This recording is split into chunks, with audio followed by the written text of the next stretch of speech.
საქართველოს მთავარი პროკურატურა ადვოკატ გოგა ონიანის დაკავებასთან დაკავშირებით განცხადებას ავრცელებს. პროკურატურის განმარტებით ონიანის სასამართლოს განჩინების, საფუძველზე სამსახურებრივი უფლებამოსილების გადამეტების, სამსახურებრივი სიყალბისა და განსაკუთრებით მძიმე დანაშაულის შესახებ მტკიცებულებების ფალსიფიკაციის, ასევე განზრახ უკანონო დაკავების ფაქტზე დააკავეს.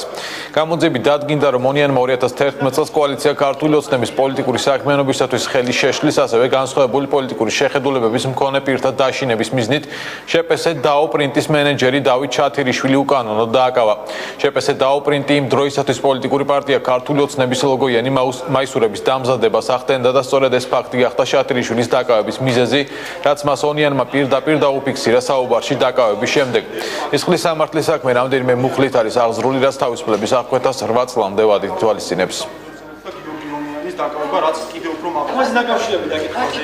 2011 წელს გიორგი ონიანმა კოალიცია ქართული ოცნების პოლიტიკური საქმიანობისათვის ხელი შეშლის და განსხვავებული პოლიტიკური შეხედულების მქონე პირთა დაშინების მიზნით შპს DAO პრინტის მენეჯერი დავით ჩათირიშვილი უკანონოდ დააკავა. იმ დროისათვის შპს DAO პრინტი პოლიტიკური პარტია ქართული ოცნების ლოგოიანი მაისურების დამზადებას ახდენდა და სწორედ ეს ფაქტი გახდა ჩათირიშვილის დევნის მიზეზი, რაც მას პირდაპირ დაუფიქსირა საუბარში ონიანმა ჩათირიშვილის დაკავების შემდეგ.